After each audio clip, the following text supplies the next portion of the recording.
Channel triple C wifi study पर। तो चलिए शुरू करते हैं आज के इस लाइव क्लास को। और आज की इस क्लास में आप लोग पढ़ेंगे चैप्टर 1 का पार्ट नंबर 4। और इस चैप्टर 1 का अंतिम क्लास होगा। इसके बाद फिर चैप्टर सेकेंड को स्टार्ट करेंगे, ठीक है। फिर सेकेंड चैप्टर को स्टार्ट करेंगे। तो जो भी क्लास में आ चुके हैं आप सभी को गुड मॉर्निंग। एक बार आप सभी कंफर्म करें हमारी वॉइस प्रॉपर आप तक पहुंच पा रही है, उसके बाद सेशन को आगे कंटिन्यू करते हैं। ठीक है, चलिए। तो 78 से शुरू करेंगे। इसमें पूछा है निम्न में से बाइट किसका समूह होता है। आपको ये बताना है जो बाइट है वो वाइट किसका समूह होता है। वाइट का जो समूह है वो आपको बताना है।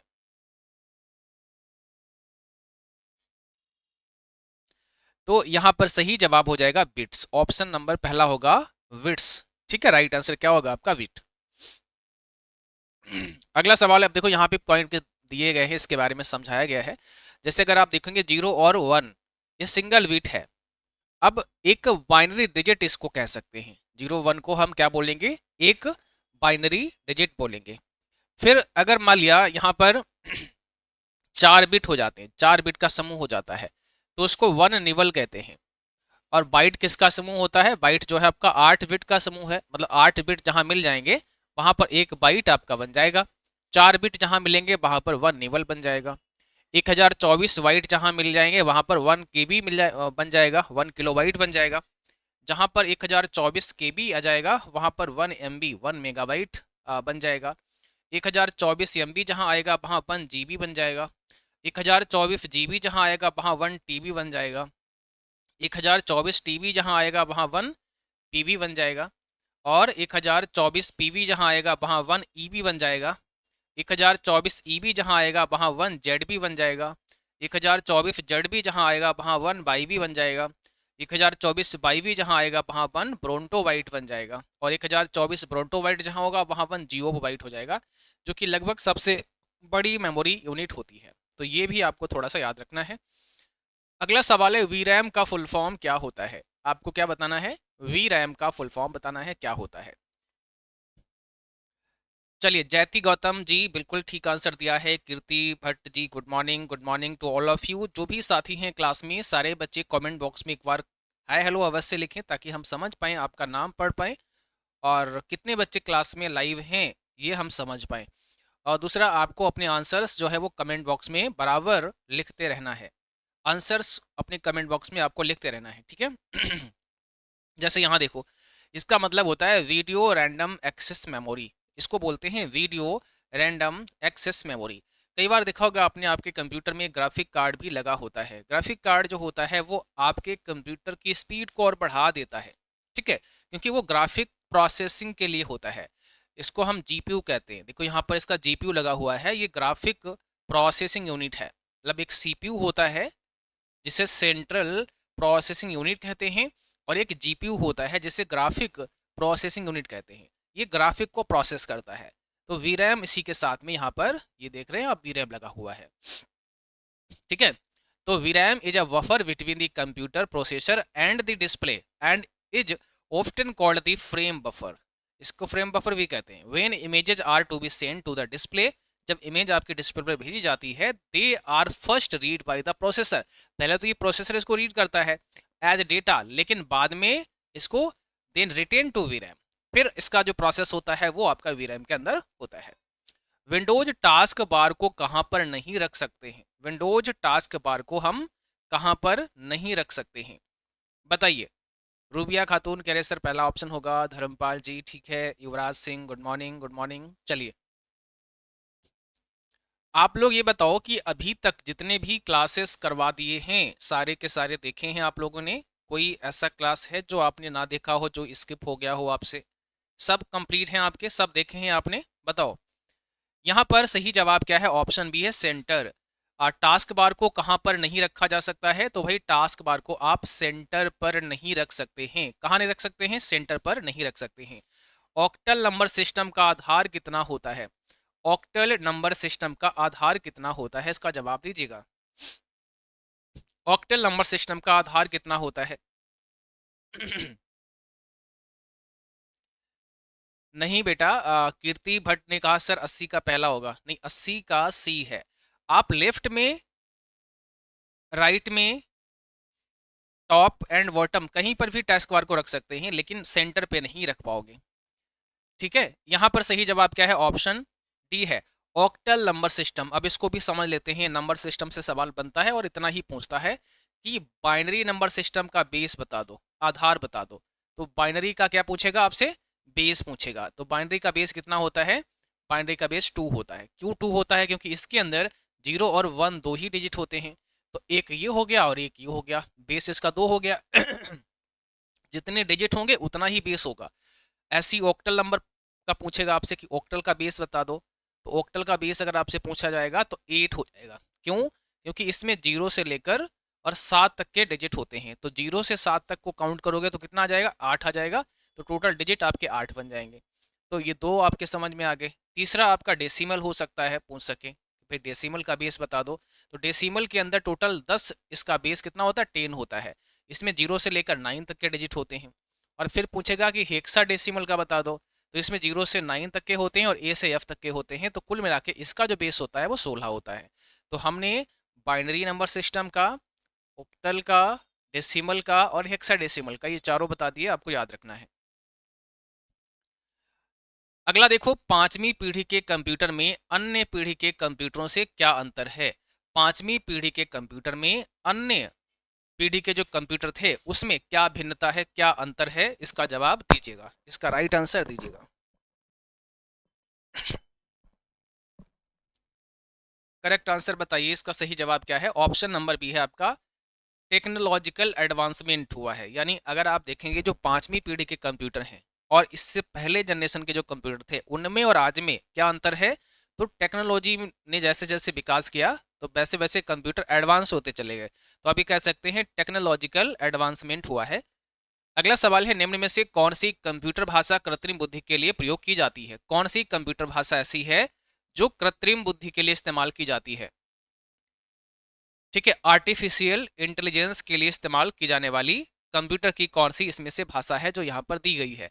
तो यहाँ ऑप्शन बी हो सकता है आपका, प्रोलॉग। राइट आंसर कौन सा है? ऑप्शन बी है। कंपाइलर और इंटरप्रीटर ये स्वयं में क्या है?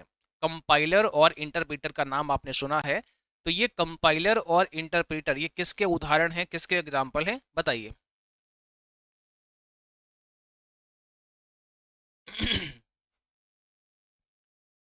कंपाइलर और इंटरप्रीटर ये प्रोग्राम्स हैं, आप यहाँ प्रोग्राम भी कर सकते हैं। ये अगर ऑप्शन में नहीं है तो यहाँ पर हो सकता है भाषा अनुवादक, क्या हो सकता है?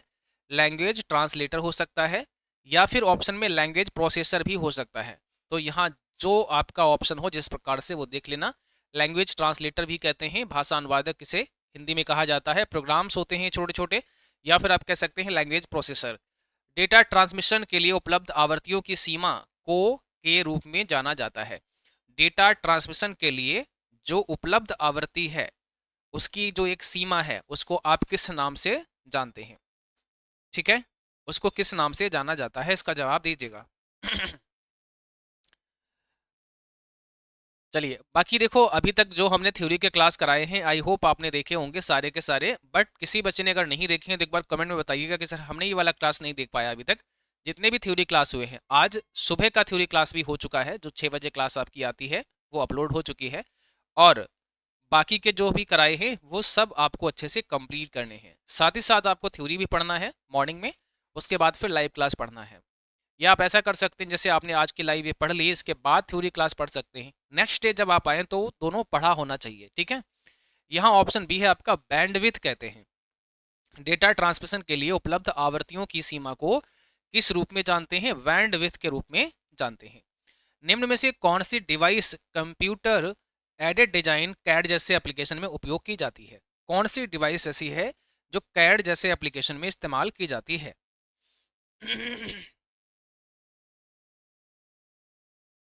कौन सी ऐसी डिवाइस है जो कंप्यूटर एडेड एप्लीकेशन में इस्तेमाल की जाती है? इसका जवाब होगा प्लॉटर। करेक्ट आंसर यहाँ पर क्या हो जाएगा? प्लॉटर हो जाएगा आपका राइट आंसर। ठीक है, प्लॉटर एक प्रकार का आउटपुट डिवाइस होता है। आउटपुट डिवाइस होता है जो बड़े बड़े फ्लैक्स बैनर इत्यादि जो चीज़ें होती हैं उनको प्रिंट करने के लिए प्लॉटर का यूज करते हैं। जीपीयू का पूरा नाम क्या होता है? अभी आपको बताए थे सीपीयू और जीपीयू के बारे में, ठीक है। तो यहाँ आपसे पूछ रहा है कि जीपीयू का फुल फॉर्म क्या है। तो जीपीयू का मतलब यहाँ पर क्या हो जाएगा, ग्राफिक्स प्रोसेसिंग यूनिट, ऑप्शन पहला है। ये ग्राफिक को प्रोसेस करने के लिए होता है जीपीयू। अगर किसी के सिस्टम में ज़्यादा भारी काम है, जैसे अगर आपका कोई ऐसा काम है जो ग्राफिक का है, जैसे कोरल ड्रॉ आप यूज़ करते हैं, फोटोशॉप आप यूज़ करते हैं, तो इस टाइप से जो वीडियो एडिटिंग यूज़ करते हैं, तो वहाँ पर फिर ग्राफिक कार्ड होना ज़रूरी है, ठीक है, तभी आपका सिस्टम अच्छे से वर्क कर पाएगा। अगला सवाल है, कंप्यूटर सिस्टम में फाइलों को प्रबंधित करने के लिए किसका इस्तेमाल किया जाता है। आपके कंप्यूटर सिस्टम में जो फाइल्स होती हैं और उन फाइल्स को मैनेज करने के लिए किसका इस्तेमाल किया जाता है। उन फाइल्स को मैनेज करने के लिए आप किसका इस्तेमाल करते हैं। तो इसमें सही जवाब क्या है, ऑप्शन नंबर वी है। इन देखो यहाँ पर क्या होता है, फैट मतलब फाइल सिस्टम है, फैट इसको बोलते हैं file allocation table. File allocation table बोलते हैं। और जो नई टेक्नोलॉजी है वो क्या है, एनटीएफएस है। एनटीएफएस को क्या बोलते हैं, न्यू टेक्नोलॉजी फाइल सिस्टम, इसको बोलते हैं new technology file system. NTFS और फैट का यूज होता है। कंप्यूटर मदर कंप्यूटर बंद होने पर भी कंप्यूटर सिस्टम में समय और दिनांक किसकी मदद से सही से कार्य करते रहते हैं। आपका कंप्यूटर शट डाउन है, आपने कंप्यूटर को बंद कर दिया, लेकिन उसके बाद जब आप खोलेंगे पता लगा आपने 1 मंथ के बाद सिस्टम को ऑन किया, तो उसका समय और तारीख जो भी होगा वो करंट का ही दिखाएगा, वो खराब नहीं होगा। ऐसा क्यों होता है? सिस्टम बंद होने के बाद भी डेट एंड टाइम आपका जो है वो चलता रहता है। इसका कारण है कि जो आपके कंप्यूटर में एक सीमोस नाम का बैटरी या सेल लगा होता है, वो पावर सप्लाई करता रहता है किसको, रोम चिप को, ठीक है। तो सीमोस नाम का जो सेल है वो रोम को पावर सप्लाई करता है, यानी रोम हमारा हमेशा एक्टिवेट रहता है। और इसी रोम के अंदर क्या होता है, डेट एंड टाइम की सेटिंग होती है। डेट एंड टाइम जो होता है वो आपका इस रोम के अंदर ही होता है। तो इसलिए ये पावर सप्लाई जाती रहती है और आपका सिस्टम में डेट एंड टाइम जो है वो सही से काम करता रहता है। इसको क्या बोलते हैं, कॉम्प्लीमेंट्री मेटल ऑक्साइड सेमीकंडक्टर। ये जो आपका छोटा सा बैटरी है, कॉम्प्लीमेंट्री मेटल ऑक्साइड सेमीकंडक्टर इसका फुल फॉर्म है। बेसिक का full form beginners all purpose symbolic instructions code होता है। अब आपको यहाँ ट्रू फॉल्स में जवाब करना है कि बेसिक का फुल फॉर्म क्या होता है। आप में से ऐसे बहुत सारे साथी होंगे जिन्होंने टैली का बैच लिया होगा, बट बहुत सारे ऐसे होंगे जिन्होंने नहीं लिया होगा। तो ऐसे कोई साथी हैं जिन्होंने बैच नहीं लिया है या फिर ले लिया है, एक बार आप बताइएगा। जो टैली का हमने अभी बैच लॉन्च किया था आप सबके लिए, टैली प्राइम विद जीएसटी, ये बहुत ही शानदार बैच है। और आप अगर नहीं लिए हैं और आपको टैली सीखना है तो आप निश्चित रूप से इसको ले लीजिएगा, क्योंकि टैली को यहाँ पर बहुत ही अच्छे से हम आपको प्रैक्टिकली चीज़ें सिखा रहे हैं। इसमें कोई थ्योरेटिकल का बहुत ज़्यादा झंझट नहीं है। सीधे सीधे हम आपको स्क्रीन पर ले जाकर के टैली में एक्चुअल में वर्क कैसे करते हैं वो सिखा रहे हैं। और इस बैच को मात्र 199 में ही लिया जा सकता है, 199 रुपये में। टैली ऑफलाइन अगर कभी भी आप कहीं पर भी सीखने जाते हैं तो लगभग अगर ठीक ठाक कोई सिखाता है तो आपसे 5,000 रुपये से लेकर और 7,000 के बीच में चार्ज करता है, ठीक ठाक इंस्टीट्यूट पर अगर आप जाते हैं तो, ठीक है। पर यहाँ ओनली 199 में ही आप टैली कोर्स को कर सकते हैं विद जीएसटी। वेल कैसे बनाते हैं वो सब चीज़ें यहाँ पर हम सिखाएंगे आपको। और इसके बाद भी हमने एक और व्यवस्था रखी है कि भाई बहुत सारे बच्चे ये कहते हैं कि सर हमने कोर्स कर लिया है, अब सर्टिफिकेट के लिए मुझे किसी इंस्टीट्यूट में फिर से सीखना पड़ेगा। तो वो झंझट भी खत्म हो जाएगा। आप सर्टिफिकेशन के लिए भी रजिस्ट्रेशन करवा सकते हैं, जिसकी लास्ट डेट 31 दिसंबर है। 31 दिसंबर तक आप अपना रजिस्ट्रेशन करवा लेंगे। इसका अलग से रजिस्ट्रेशन फीस आपसे चार्ज की जाएगी, ओनली रजिस्ट्रेशन फीस, कोई इसमें और अदर फीस नहीं लगेगी। और आपका रजिस्ट्रेशन भी हो जाएगा। फिर क्या होगा, अभी करवा देते हैं 31 दिसंबर तक, तो फरवरी 2026 में ही आपका एग्ज़ाम हो जाएगा, ठीक है। अब एग्ज़ाम का डेट हम तय कर लेंगे। ऐसा नहीं होगा कि आपका ट्रिपल सी का एग्ज़ाम है उसी टाइम आपका ये एग्ज़ाम हो जाए। ये एग्ज़ाम किसी सेंटर पे नहीं होगा, आप अपने घर से ही दे सकते हैं। आप अपने घर से ही इस एग्ज़ाम को कर सकते हैं। बेसिक से क्वेश्चन आने हैं, सारे बच्चे लगभग पास ही होने हैं, इसमें कोई फेल होगा नहीं, क्योंकि हम आपको समझाएंगे पढ़ाएंगे, वही सब चीज़ें यहाँ पर आएंगी आपके पेपर में। तो एक बेसिक पेपर आप अपने घर से ही दे सकते हैं और एग्ज़ाम क्वालिफाई होने के बाद आपका सर्टिफिकेट इश्यू हो जाएगा, आप उसे डाउनलोड कर पाएंगे, ठीक। और सर्टिफिकेट जो आपका होगा वो बाकायदा आईएसओ सर्टिफाइड होगा, एमसीए से रजिस्टर्ड है। सो कोई भी दिक्कत नहीं, आप कहीं भी इसको लगा सकते हैं और बहुत आसानी से बहुत कम पैसों में आप टैली कोर्स कर सकते हैं। जैसे आप ऑफलाइन करते हैं। तो ये व्यवस्था हमने अभी शुरुआत की है, अभी हम और कोर्सेस भी जल्दी जल्दी शुरू करेंगे, बट अभी टैली को पहले हमने स्टार्ट किया है। तो जो इंटरेस्टेड हैं वो बच्चे इसमें पार्टिसिपेट कर सकते हैं। नंबर हम दे रहे हैं आपको, इस नंबर पे बात कर लीजिएगा, कोई समस्या आती है 9452299436, इस नंबर पर आप व्हाट्सअप कर सकते हैं।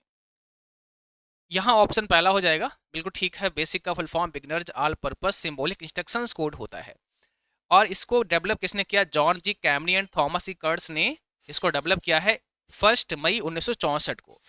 एसडी कार्ड का पूरा नाम क्या होता है? आपको ये बताना है कि एसडी कार्ड का फुल फॉर्म क्या है। एसडी कार्ड से आप क्या समझते हैं? तो यहाँ पर इसका जवाब हो जाएगा option B, secure digital card होता है।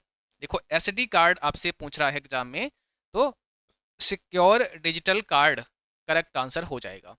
ऑप्टिकल डिस्क में लेजर तकनीक का इस्तेमाल किया जाता है। ऑप्टिकल डिस्क में लेजर तकनीक का इस्तेमाल किया जाता है, तो इसमें बिल्कुल ठीक बात है, ऑप्शन पहला हो जाएगा। ऑप्टिकल डिस्क में लेजर तकनीक का इस्तेमाल किया जाता है, राइट है, ऑप्शन पहला है।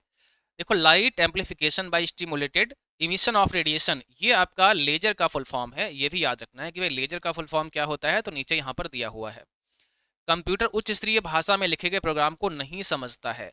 कंप्यूटर जो है वो हाई लेवल में लिखे गए प्रोग्राम को नहीं समझता है, तो इसका जवाब क्या होगा? ऑप्शन पहला, कंप्यूटर हाई लेवल को नहीं समझता है। इसके लिए फिर लैंग्वेज ट्रांसलेटर की आवश्यकता पड़ेगी, और ये इसको लो लेवल में कर देगा। लो लेवल कहें तो आप ये मान लो कि भाई ये कंप्यूटर की मशीन भाषा में कन्वर्ट कर देगा। कंप्यूटर की किस जनरेशन में वैक्यूम ट्यूब का इस्तेमाल हुआ था, ये आप सब बता सकते हैं, जनरेशन हमने आपको पढ़ाई है। तो कंप्यूटर की कौन सी जनरेशन में वैक्यूम ट्यूब का इस्तेमाल किया गया था? कंप्यूटर की कौन सी जनरेशन में वैक्यूम ट्यूब का इस्तेमाल हुआ था? सही जवाब है ऑप्शन नंबर पहला, फर्स्ट जनरेशन में। किस में हुआ था? फर्स्ट जनरेशन में वैक्यूम ट्यूब का इस्तेमाल किया गया था। ठीक। सेकेंड जनरेशन में आपको पता है ट्रांजिस्टर का इस्तेमाल किया गया था। थर्ड में आईसी का इस्तेमाल किया गया था। फोर्थ में VLSI very large scale integration का इस्तेमाल हुआ, और फिफ्थ में ULSI ultra large scale integration का इस्तेमाल किया गया था। निम्न में से कौन सा केवल एक कथन को एक बार में ही रीड और एग्जीक्यूट करता है? अब यहाँ ऐसा ट्रांसलेटर बताइए जो केवल एक कथन को एक बार में रीड कर लेता है और ट्रांसलेट कर देता है। देखो होता क्या है, आपका कंप्यूटर हाई लेवल को समझता ही नहीं है, और आजकल जो प्रोग्रामर हैं, जो प्रोग्रामिंग करते हैं, वो आपको पता है कि हाई लेवल में करते हैं। आप हाई लेवल में कोड लिखते हैं, और हाई लेवल के कोड को आपका कंप्यूटर नहीं समझता है। उसको कौन सा कोड चाहिए? मशीन कोड चाहिए, उसको मशीन कोड ही चाहिए। ठीक है, बाइनरी ही समझता है। तो फिर समस्या ये आई कि भाई अब ऐसा कैसे हल होगा, समस्या का समाधान कैसे होगा? तो बीच में एक लैंग्वेज ट्रांसलेटर यूज किया गया, भाषा अनुवादक। जैसे कंपाइलर हो गया, तो कंपाइलर और इंटरप्रेटर ये भाषा अनुवादक हैं, इनका काम आ गया कि तुम ऐसा करो, इस हाई लेवल को पढ़ो और इसको सीधे आप क्या कर दो, यहाँ से पढ़ने के बाद इसको ट्रांसलेट कर दो और यहाँ पहुँचा दो मशीन कोड बना के। हम मशीन कोड यूजर डायरेक्ट, मतलब प्रोग्रामर नहीं लिखेगा मशीन कोड, हम तो हाई लेवल लिखेंगे। पर आप ऐसा करो कि इसको मशीन कोड में बदल दो ताकि हमारा कंप्यूटर समझ ले। तो आपने यहाँ हेलो लिखा, ये इसको 01 के फॉर्म में लिखेगा। ट्रांसलेटर जो होगा वो 01 के फॉर्म में करके इसको भेज देगा। तो कंप्यूटर को तो 01 ही आती है, इसके अलावा कुछ उसको आता नहीं है, तो वो 01 ही चाहिए उसको। ठीक है, लेकिन इसमें भी अब जो सवाल कह रहा है उसको समझते हैं। कंपाइलर और इंटरप्रेटर इन दोनों का ट्रांसलेशन का तरीका अलग अलग है। कंपाइलर जो होता है वो जितना भी कोड लिखा होगा हाई लेवल में, सब एक साथ में ही पढ़ लेता है, और एक साथ ही उसको क्या कर देता है, यहाँ पर कोड उसका नया बना देता है, मशीन कोड में जनरेट कर देता है। लेकिन इंटरप्रेटर क्या करता है, केवल एक लाइन, जैसे ये लिखा है कोड यहाँ पर, इसकी इस एक लाइन को पढ़ के और मशीन कोड बना देगा, फिर पढ़ेगा, फिर मशीन कोड बनाएगा, फिर अगली लाइन पढ़ेगा, फिर बनाएगा, ऐसे करता है, एक साथ नहीं करता है। तो कह रहा है कौन सा केवल एक कथन को एक बार में ही रीड और एग्जीक्यूट करता है? तो है आपका इंटरप्रेटर। ये एक बार में एक कथन ही पढ़ता है, केवल पूरा नहीं पढ़ेगा, एक कथन को, स्टेटमेंट एक ही पढ़ेगा। जबकि कंपाइलर क्या करेगा, पूरा एक ही बार में स्टेटमेंट पढ़ लेगा, सब कुछ पढ़ लेगा और उसको मशीन कोड में बना देगा। जो सब कुछ एक बार में ही पढ़ लेता है, वो जब मशीन कोड बनाता है तो उस कोड को कहा जाता है ऑब्जेक्ट कोड। ये ऑब्जेक्ट कोड क्यों कहा गया? क्योंकि जितना सोर्स कोड था, सोर्स कोड का मतलब जो हाई लेवल में लिखा गया था, सोर्स कोड को इसने एक बार में पढ़ा और एग्जीक्यूट कर दिया, तो ये अब ऑब्जेक्ट कोड बन गया। लेकिन इंटरप्रेटर क्या करता है, वो एक बार में पढ़ता ही नहीं है, वो तो एक एक लाइन पढ़ेगा, एक लाइन पढ़ा और उसको दे दिया, फिर पढ़ा, फिर मशीन कोड में बना दिया। ठीक, ये दोनों का मतलब हमने समझा दिया, आई होप आप समझ पाए होंगे। थोड़ा यहाँ और देख लेते हैं। जैसे हाई लेवल प्रोग्रामिंग में कोई कोड लिखा है, इसको कंपाइलर ट्रांसलेट करने जा रहा है, तो ये एक बार में संपूर्ण कथन को मशीन भाषा में अनुवादित करता है। जितना भी कथन यहाँ होगा सबको इसने मशीन कोड में बना दिया, इसलिए इसको कहा जाएगा ऑब्जेक्ट कोड। और फिर हाई लेवल में कोई कोड लिखा है, लेकिन अब इंटरप्रेटर यहाँ लगा हुआ है चेंज करने के लिए, तो ये क्या करेगा, एक एक लाइन को, यह एक बार केवल एक कथन को ही मशीन भाषा में अनुवादित करता है, एक लाइन को ही अनुवाद करेगा, इसलिए ये ऑब्जेक्ट कोड का निर्माण नहीं कर पाता है। एक एक लाइन ही देगा तो ऑब्जेक्ट कोड बन ही नहीं पाएगा, पर ये पूरा यहाँ से पढ़ लेगा, यहाँ रख देगा चेंज करके, ऑब्जेक्ट कोड बन गया। ठीक, अब देखो मशीन भाषा ये भाषा केवल बाइनरी अंकों पर आधारित होती है। जो मशीन भाषा होती है उसमें केवल 0 1 होते हैं, 0 1 के कॉम्बिनेशन से वहां पर जो है कुछ भी लिखा जाता है, जिसको कंप्यूटर समझता है, क्योंकि भाई कंप्यूटर क्या है, विद्युत से चलता है, तो वहां 0 1 को ही वो समझ सकता है, क्योंकि ये डिजिटल फॉर्म में होता है। असेंबली लैंग्वेज ये भाषा पूरी तरह से मशीन भाषा पर आधारित होती है, परंतु इसमें कुछ अंग्रेजी के अक्षरों को भी शामिल किया जाता है। जो असेंबली है उसमें कुछ अंग्रेजी के अक्षर शामिल होते हैं, पर ये भी आपकी लो लेवल में कंसिडर की जाती है, ये ध्यान रखना है। हाई लेवल लैंग्वेज ये भाषाएं मशीन भाषा पर आधारित नहीं होती हैं, इनमें अंग्रेजी के अक्षरों और चिन्हों का इस्तेमाल होता है, अल्फाबेट होते हैं, सिंबल्स होते हैं, इनका इस्तेमाल होता है। तो इस भाषा को कंप्यूटर नहीं समझ सकता है, फिर इसके लिए ट्रांसलेटर यूज किया गया है कि भाई ये जो है इसको बदल देगा, चेंज कर देगा। निम्न में से बिजनेस उद्देश्य के लिए इस्तेमाल की जाने वाली भाषा कौन सी है? बिजनेस उद्देश्य के लिए इस्तेमाल की जाने वाली भाषा कौन सी है? तो इसका जवाब क्या है? इसका जवाब है ऑप्शन सी, कोबॉल। ठीक है, कॉमन बिजनेस ओरिएंटेड लैंग्वेज है। बेसिक का फुल फॉर्म क्या होता है? Beginners all purpose symbolic instructions code होता है। 1964 में इसको डेवलप किया था जॉन जी कैमनी ने एंड थॉमस ई कर्ट्ज ने। एजुकेशनल पर्पस की ये भाषा थी। फोर्ट्रान की बात करें तो फार्मूला ट्रांसलेशन है। 1957 में जॉन बेकेस ने इसको डेवलप किया था और मैथमेटिकल कैलकुलेशन की ये भाषा है। कोबॉल की बात करें तो कॉमन बिजनेस ओरिएंटेड लैंग्वेज है। 1959 में ग्रेस होपर ने इसको डेवलप किया था, बिजनेस पर्पस की लैंग्वेज है। पास्कल की बात करें तो programming language named for Blaise Pascal full form है। 1970 में निकोलस वर्थ ने एजुकेशनल पर्पस के लिए इस भाषा को डेवलप किया था। विंडोज किस प्रकार का सॉफ्टवेयर होता है? तो विंडोज आपका एक प्रकार का सिस्टम सॉफ्टवेयर है, ये ऑपरेटिंग सिस्टम है, और जो ऑपरेटिंग सिस्टम होते हैं उसको हम लोग क्या बोलते हैं? सिस्टम सॉफ्टवेयर की कैटेगरी में रखते हैं। विंडोज एक्सप्लोरर ओपन करने की शॉर्टकट की क्या होती? कैसे विंडो एक्सप्लोरर को ओपन करते हैं? तो सिंपली विंडो की के साथ में ई प्रेस करना होता है। अब जैसे ही विंडो की के साथ में ई प्रेस करते हैं तो विंडो एक्सप्लोरर ओपन हो जाता है। माउस से किसी फाइल या फोल्डर को किसी स्थान से खींचकर किसी दूसरे स्थान पर रखने को क्या कहा जाता है? माउस से आप किसी फाइल या फोल्डर को खींचकर किसी दूसरे स्थान पर रखते हैं, इसको ड्रैगिंग एंड ड्रॉपिंग कह सकते हैं। भाई ड्रैग एंड ड्रॉप करके आपने उसको कॉपी पेस्ट कर दिया। सीमोस का पूरा नाम कॉम्प्लीमेंट्री मेटल ऑक्साइड सेमीकंडक्टर होता है। अभी आपको थोड़ी देर पहले हम जब बता रहे थे कि सीमोस नाम का एक छोटा सा सेल या बैटरी होता है, तब इसकी फुल फॉर्म बताई थी, तो एकदम ठीक बात है, यहाँ ऑप्शन पहला है। पंच कार्ड का आविष्कार किसके द्वारा किया गया था? आपको ये बताना है कि जो पंच कार्ड है उसका आविष्कार किसके द्वारा किया गया था। तो इसका करेक्ट आंसर क्या है? हरमन हॉलरिथ है। राइट आंसर ऑप्शन पहला है। MBR का फुल फॉर्म क्या होता है? MBR से आप क्या समझते हैं?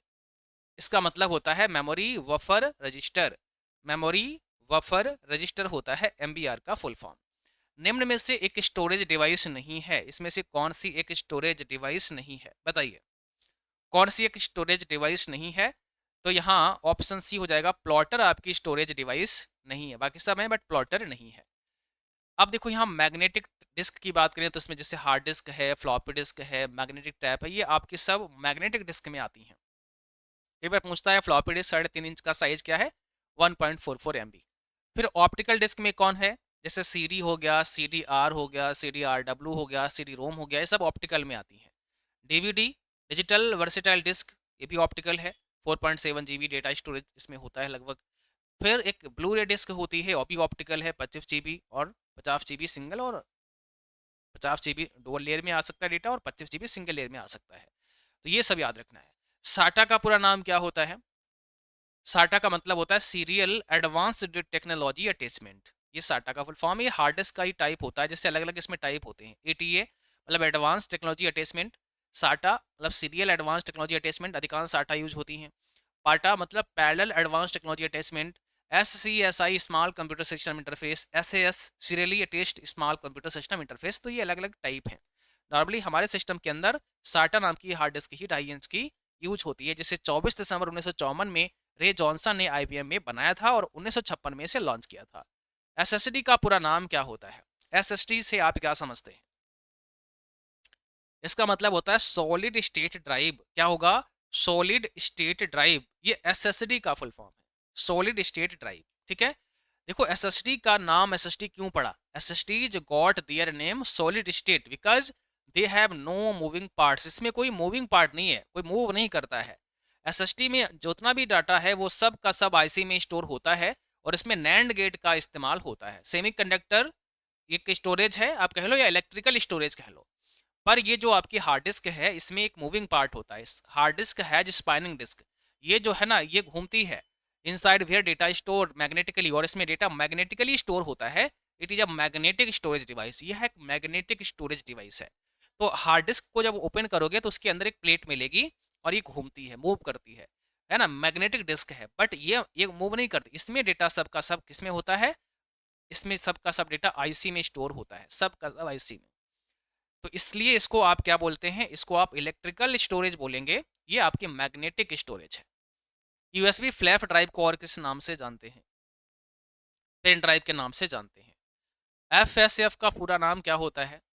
फ्री सॉफ्टवेयर फाउंडेशन है और इसकी स्थापना एक नॉन प्रॉफिट ऑर्गेनाइजेशन है। रिचार्ड स्टेलमैन ने इसकी स्थापना 4 अक्टूबर 1985 को की थी। ठीक है। FSF याद रखना है, फ्री सॉफ्टवेयर फाउंडेशन है और रिचार्ड स्टेलमैन। पहले से शुरू कंप्यूटर को दोबारा स्टार्ट करना क्या कहलाता है? कोई कंप्यूटर पहले से स्टार्ट है, पहले से शुरू है, उसको आपने फिर से स्टार्ट कर दिया तो इसका मतलब क्या है? इसका मतलब हो जाएगा वार्म बूटिंग। पहले से शुरू कंप्यूटर को पुनः स्टार्ट करते हैं तो इसको बोलते हैं वार्म बूटिंग। रीस्टार्ट मतलब करते हैं तो। और अगर आपने उसको नॉर्मली स्टार्ट किया है तो उसको बोलते हैं कोल्ड बूटिंग। कोल्ड बूटिंग आप उसको बोलते हैं, ये भी याद रखना है। किसी ऑब्जेक्ट को की प्रॉपर्टी को देखने के लिए क्या यूज करते हैं? किसी ऑब्जेक्ट की प्रॉपर्टी को हम देखने के लिए उस ऑब्जेक्ट पर राइट क्लिक कर सकते हैं। उस पर हम क्या कर सकते हैं?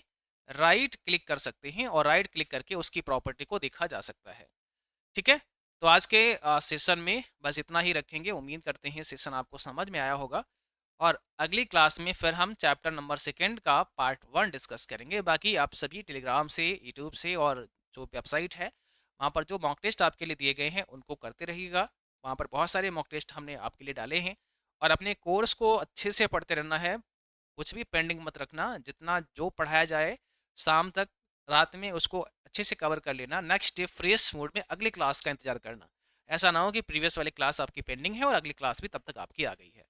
ठीक है। तो ऐसे पढ़ेंगे तो निश्चित आपका एग्जाम भी बहुत अच्छा होगा।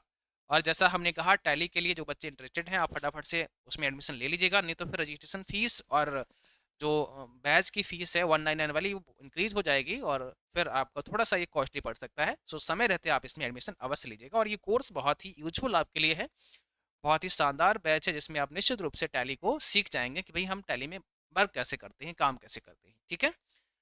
चलिए तो क्लास यहीं समाप्त करते हैं, मिलते हैं फिर अगली क्लास में। तब तक के लिए थैंक यू।